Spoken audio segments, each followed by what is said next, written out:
4 3 2 1.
Demikian dari paparan dari Ustadz Faisal Kunhi tentang beberapa judul dalam bukunya.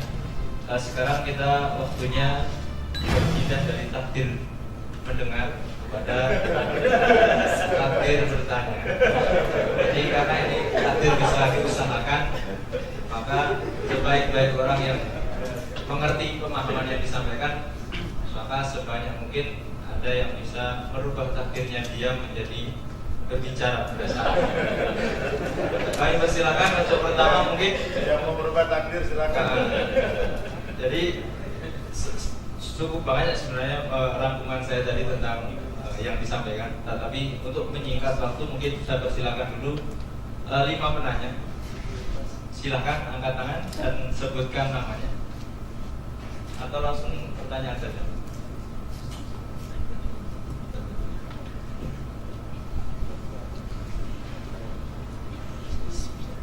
Assalamualaikum warahmatullahi wabarakatuh. Nama saya Afif, kelas 12. Saya ingin bertanya mengenai sebuah solusi. Jadi ada suatu permasalahan di sebuah tempat dunia belajar, ada 5 siswa. Satu orang diantaranya non-muslim, 4 diantaranya muslim. Cuma 4 orang ini tidak mengerti benar-benar apa itu Islam, apa itu muslim ini. Dia itu nakal, mereka itu bergaul tidak dengan secara Islami. Kemudian masuklah kita ke lembaga itu. Maka langkah untuk mendakwahi mereka apa? Ada 1 non muslim dan 4 orang muslim yang tidak benar-benar mengenal Islam. Itu saja. Selanjutnya sebelah kanan. Silakan.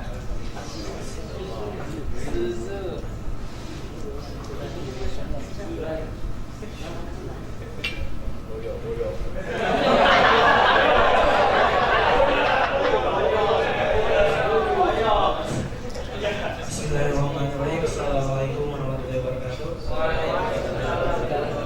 Nama saya Sultan Wikardiansyah, asal dari Cikarang. Pertanyaan saya, jadi begini Ustaz, saya juga beberapa waktu lalu saya pernah mendengarkan ceramah dari Ustaz Fadlan di masjid itu ketika beliau berdakwah di Papua.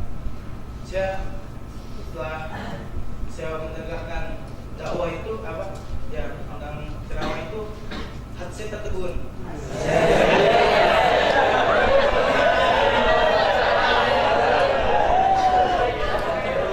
Suatu saat nanti saya bercita-cita ingin jadi pendakwah. Akan tetapi saya tidak ingin hanya sekedar di Indonesia saja. Jadi cita-cita saya pengen jadi pendakwah di Eropa ya. Pertanyaan Ustaz, ketika kita sedang berdakwah di luar, di daerah komunitas Kristen, program apa saja yang akan menimpa kita, yang akan menghambat jalan kita berbuat. Bisa. Assalamualaikum warahmatullahi wabarakatuh. Belakang. Dani.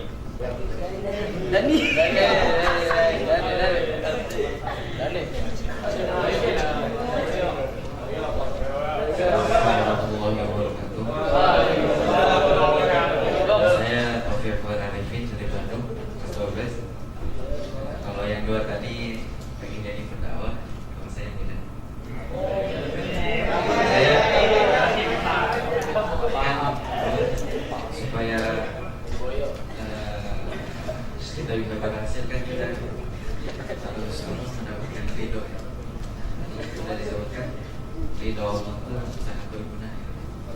Biar kita semuanya bisa dapat ridho Allah. Assalamualaikum warahmatullahi wabarakatuh.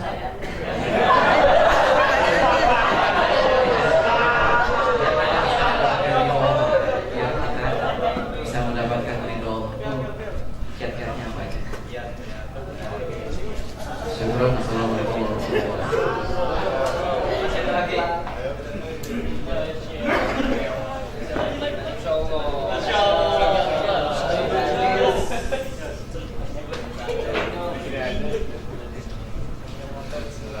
Assalamualaikum warahmatullahi wabarakatuh.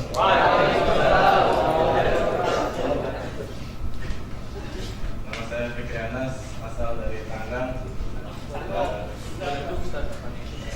Saya mau bertanya dari masalah tentang buku yang sekarang. Mungkin di dalam buku itu kan terdapat kebanyakan pengalaman nih, Ustaz. Kalau dari judulnya, maksud dari obrolan dari Taman Surga itu kayak gimana? Kan makanya beli bukunya.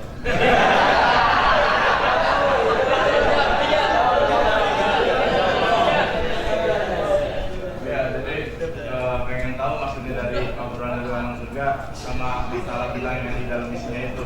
Jadi ada kaitannya dari segi mananya gitu. Syukran. Assalamualaikum warahmatullahi wabarakatuh. Satu lagi. Siapa? Dani.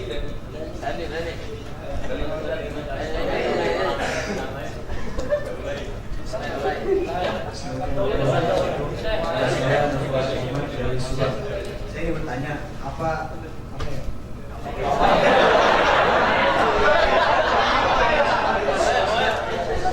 Saya ingin menjadi pendakwah. Motivasinya apa? Syukur. Assalamualaikum warahmatullahi wabarakatuh. Terima kasih atas pertanyaan-pertanyaan yang cukup menarik, yang semoga tidak mengecewakan bagi orang yang hidup seperti disampaikan tadi. Tadi disampaikan oleh Ustaz Faisal, dikatakan bahwa jangan sampai orang kecewa dengan hidupnya Anda dan bersyukur dengan kematian Anda. Maka di sini jangan sampai Ustaz Faisal kecewa dengan pertanyaan Anda. Kalau bisa pertanyaan ini cukup berbobot dan bisa dijawab dengan baik dan mendapatkan pencerahan. Tadi saya rangkum pertanyaan Ustaz. Yang pertama adalah ketika ada 5 mahasiswa, sementara 4 adalah muslim KTP atau musliman gitu kira-kira. Satu mahasiswa dan muslim. Sementara kemudian bagaimana ketika kita masuk ke sana, apa langkah kita yang harus kita lakukan untuk menjadikan itu lebih baik? Satu-satu silakan. Lupa. Iya baik. Dalam berdakwah ada konsep juga, dalam konsep dakwah itu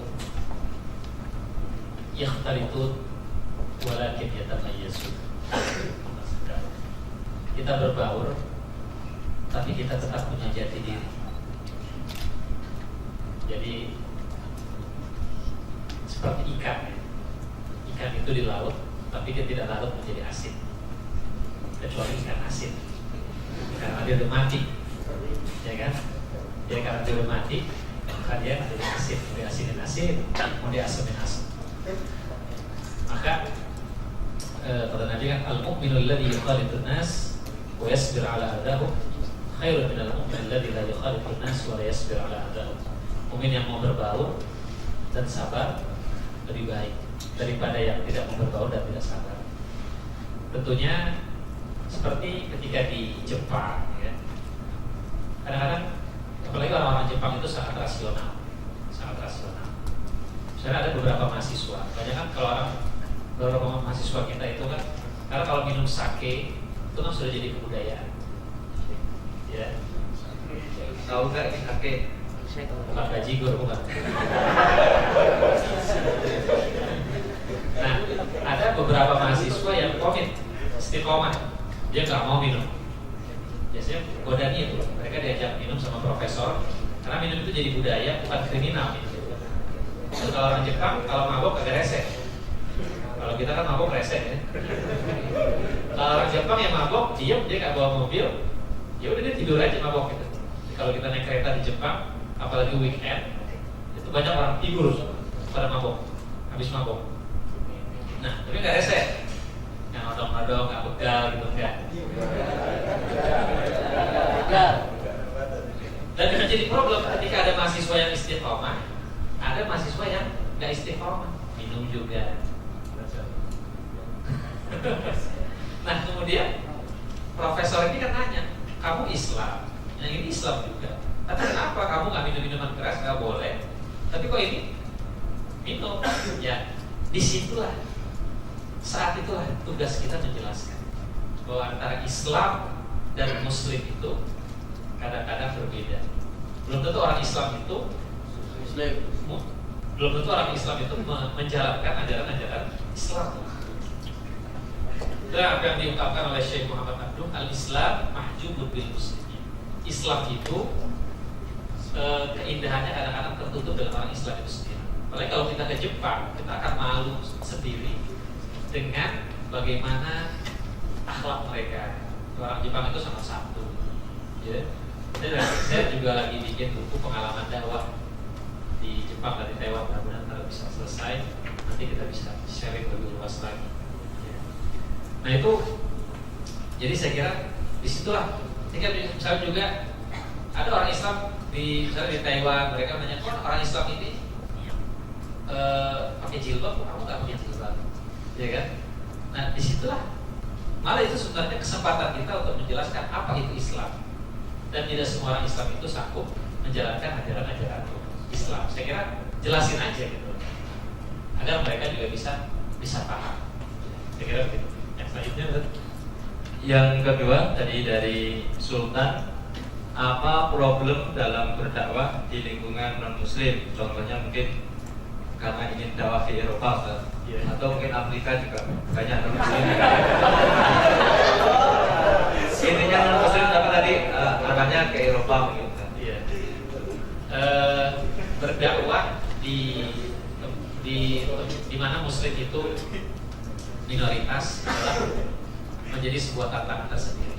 Tapi memang selama ini kebetulan saya kan di PKPU, Lembaga Kemanusiaan Nasional, saya duta zakat dan dai di sana.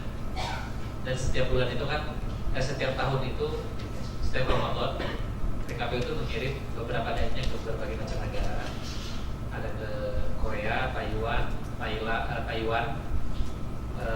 Jepang, Australia, Amerika, Eropa. Mudah-mudahan bisa ke Eropa ya. Amerika, kirim ke sana juga, ke Qatar. Nah, memang selama ini dakwah kita belum langsung ke masyarakatnya, tapi hanya ke komunitas-komunitas Indonesia yang ada di sana. Komunitas-komunitas Indonesia yang ada di sana. Jadi kita dakwahnya kepada orang Indonesia, hanya sesekali saja kita didatangkan kepada komunitas-komunitas Muslim di sana. Kalau di Jepang sendiri, alhamdulillah setiap hari itu 2 orang yang masuk Islam. Ya, setiap hari 2 orang yang masuk. Dan Jepang adalah merupakan salah satu negara yang insya Allah perkembangan Islam cukup baik, ya, cukup baik dan akan terus bertambah. Ya, tantangannya adalah kalau ada sebuah tulisan, kalau ada sebuah tulisan yang sangat menarik sih. Kalau di Indonesia kan kalau di bulan puasa ada tulisan hormati orang yang berpuasa. Tapi kalau kita di Jepang malah sebaliknya, hormati orang yang tidak puasa. Iya kan? Karena kebanyakan tidak puasa. Kita yang berpuasa, berarti kita yang harus bertoleransi kepada mereka. Ya. Dan kita lah apa ya? Dan kita lah menjadi duta-duta Allah. Maka saya katakan juga kepada para TKI, Anda sekalian menjadi TKI di sini adalah menjadi duta-duta Allah untuk bisa menjelaskan dakwah kepada mereka. Kemudian juga karena gitu, kadang-kadang kalau orang ke Jepang, ke mana, ke Taiwan, orang-orang sana suka mengatakan, udah kamu gak usah puasa. Menurut orang Jepang, orang Korea, puasa itu nggak masuk akal, bisa mati nanti kalau puasa. Jadi sampai berkali-kali, udah kamu puasanya sehari aja. Tuhan kamu tuh cuma ada di Indonesia, di sini nggak ada. Yang mereka sering tahu tadi, ya, Tuhan kamu aja di Indonesia, di sini nggak ada. Nah jadi saya kira itu, ya, saya kira itu ya untuk nanti mudah-mudahan nanti misalnya ada jadi mahasiswa di Eropa, ada mahasiswa yang dan jalani tugas-tugas kita tetap sebagai dai. Jadi apapun profesi kita. Jadi kalau tadi ada mengatakan saya nggak mau jadi dai, saya mau jadi cita-cita saya lain.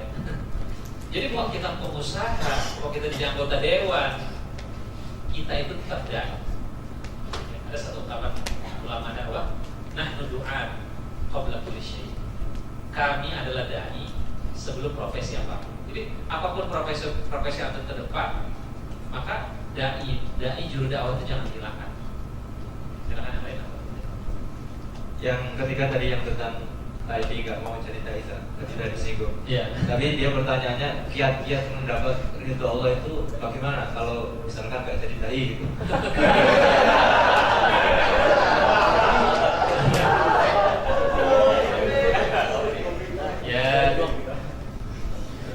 Sibukkan diri kita dengan penilaian Allah saja. Sibukkan diri kita dengan penilaian Allah. Jangan sibuk dengan penilaian manusia. Ya.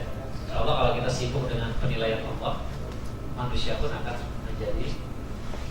Siapa yang sibuk mencari ridho manusia, dia malah akan mendapatkan ridho Allah. Tapi siapa yang mencari ridho Allah, maka insya Allah manusia pun akan cinta. Saya kira begitu. Kemudian yang keempat, ini yang sangat perhatian terhadap buku Ustaz. Apa sih maksud dari judulnya? Sementara isinya nggak nyambung pengalaman. Jadi, ya makanya tadi kata Ustaz Jamil solusi yang tepat beli aja. Di bukunya memang nggak mahal ya, 25.000. Ya alhamdulillah buku ini sudah tersebar ini kita sudah 3 kali cetak, alhamdulillah ya. Sudah 3 kali cetak dan alhamdulillah sini ada endorsement dari Kang Habib ya, Habibur Rahman El-Sirazi. Buku ini sudah tersebar ke Amerika, Australia, Jepang, Korea, Malaysia, Ketapa masuk juga negara nih. Di sini belum masuk di sini nih. Next insyaallah ya. Insyaallah nanti tanggal 28 ke Singapura. Saya bergabung ini di Singapura. Ya. Nah, kenapa? Saya bawa 100 ya. Saya bawa 100.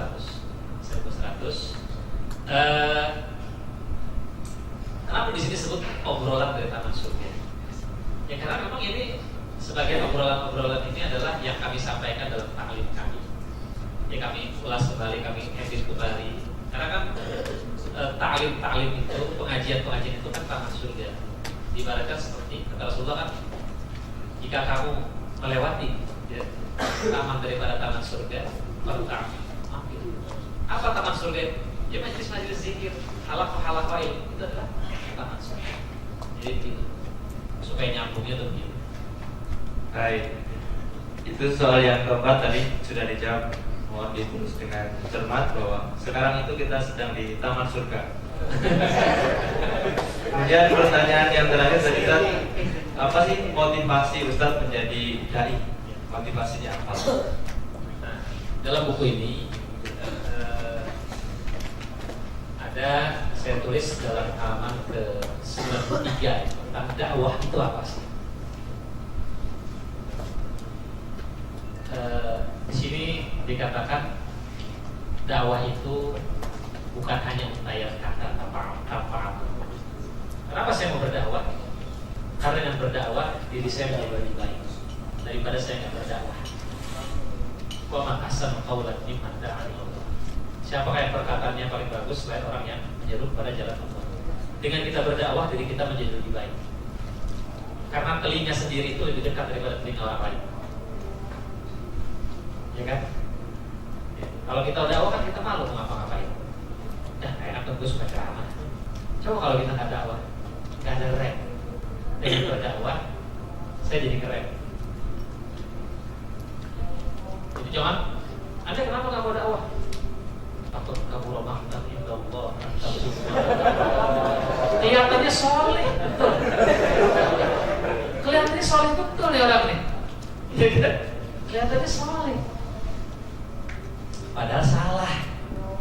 Ya, padahal ketika itu dia sedang menyembunyikan ilmu yang dia dapatkan. Dia dapat ancaman juga. Jadi sambil berdakwah sambil memperbaiki diri. Yang kedua, saya terkait dengan ungkapan Ibnu Taimiyah. Seandainya ada orang yang berkata, dia baru mau berdakwah kalau diri dia sudah baik 100%, maka orang itu berada dalam dua kemungkinan. Yang pertama, orang itu orang yang sesat.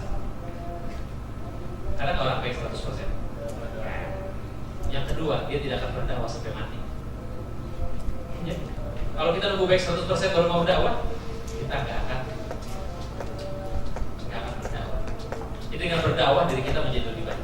Ayat kabura maqtan indallah itu menjadi motivasi buat kita supaya kita bisa lebih baik. Ya kan? Kemudian dakwah itu bukan hanya foto-foto lalu pulang tanpa bekas.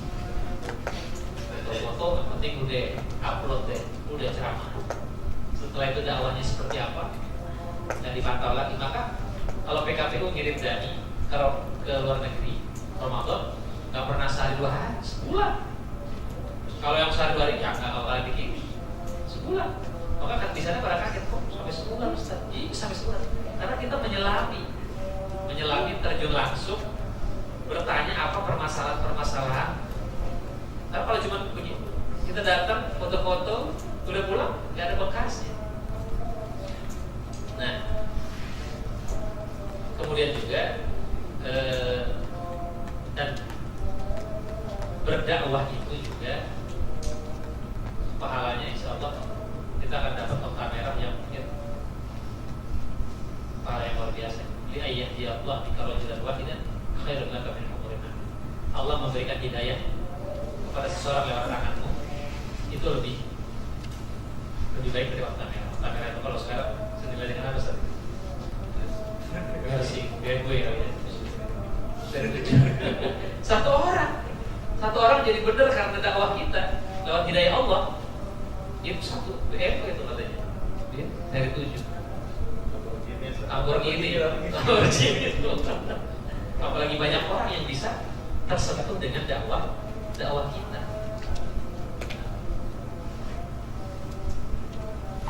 Nah, kemudian ada satu ungkapan juga. Imam Tirmizi menyebut hadis ucapan Fudail bin Iyad, alimun amil muallim yudda'a kabiran fi malakutis samawat. Seorang yang berilmu beramal dan mengajarkan ilmunya akan dipanggil sebagai orang besar di kerajaan langit. Jadi kita meneruskannya dengan dakwah kita. Ya, itu tadi dakwah itu lebih panjang daripada umur kita. Itu harus kita pahami. Kalau kita nggak merasakan hasilnya, kita rasakan perjuangan. Dan keberhasilan dan kesuksesan sebuah dakwah tidak bisa dilihat dari banyak dan sedikitnya pengikut. Kalau yang banyak pengikutnya berarti berhasil dakwahnya. Kalau orang dangdutan banyak kan? Apa itu ukuran berhasil? Jadi itu bukan ukuran. Saya kira itu yang membuat. Kenapa? Karena saya ingin baik. Karena saya terjun dalam dunia dan menjadi rem buat saya untuk berbuat yang tidak baik. Terus ya. Baik, demikian jawaban dari pertanyaan-pertanyaan adik-adik sekalian. Ya, karena waktu sudah cukup siang menjelang sore, maka bisa saya bacakan poin-poin yang mungkin perlu diingat secara kuat tentang apa yang disampaikan oleh Ustaz Faisal Kunhi. Di antaranya adalah buatlah jejak dalam dakwah dengan entah dengan menulis atau seperti yang disampaikan bahwa ulama-ulama dulu itu dikenal dengan tulisannya, maka seyogianya adik-adik di sini bisa mengikuti langkah-langkah Ustaz Faisal dan ulama-ulama sebelumnya untuk menulis, tetapi mungkin menulisnya bisa di buletin Jumat, buletin Daku ataupun majalah Daku, dan jangan sampai. Dan ini insya Allah April harus ada. Jadi sebagai bukti apakah ilmu hari ini masuk atau tidak, paling tidak 2 minggu ke depan ada tulisan yang diserahkan di kami bisa saja atau mungkin di ketua kelasnya, karena sebagai membuat jejak-jejak apakah ilmu itu masuk atau tidak harus ditulis di situ. Jangan sampai menulis di dinding-dinding kamar mandi atau menulis di lemari dan sebagainya. Ini pesan saja, jadi jangan sampai kemudian karena kita ingin mengekspresikan keilmuan kita, kemudian menaruh jejak-jejak kita itu pernah ada di sana, nggak usah ditulis di sana. Tetapi kita tulis di dalam buku, insya Allah nanti akan dibaca oleh seluruh generasi Darul Quran atau adik-adik kelas kita. Paling tidak meskipun tulisannya itu hanya sekedar Assalamualaikum, Waalaikumsalam, seperti yang ditanya. Kemudian ada beberapa juga yang perlu kita ikuti. Jangan pernah, tadi dikatakan jangan pernah bilang tidak sama ibu. Kalau sekarang mungkin jangan pernah tidak pada seorang ustaz, paling tidak ya. Jangan pernah bilang tidak untuk tidak menulis. Jadi menulislah mulai sekarang. Dan beberapa hal yang mungkin tadi sudah disampaikan, menulis memanjangkan ilmu. Jadi kalau ingin ilmunya menjadi semakin berkembang, paling tidak itu harus ditulis. Tadi juga Ustaz mengatakan bahwa tulisan ini awalnya dimulai dari kebingungan. Maka kalau adik-adik ingin bagaimana bisa cepat tulis, kalau bingung cari kertas dan pena, tulislah kebingungan Anda, insya Allah itu akan mulai lancar menulis.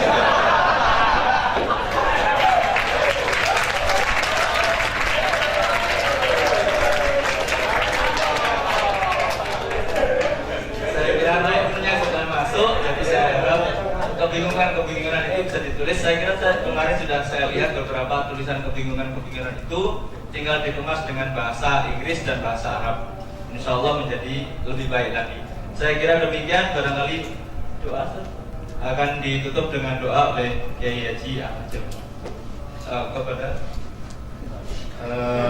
doain ya, mudah-mudahan saya bisa mengundang kembali Ustaz Ahmad Fuadi. Tahu kenal beliau? Siapa? Ya, trilogi. Beliau udah nulis beberapa buku. Nanti beliau juga nulis buku yang menarik. Beasiswa 5 benua. Cara gampang mendapatkan beasiswa 5 benua. Nanti mudah-mudahan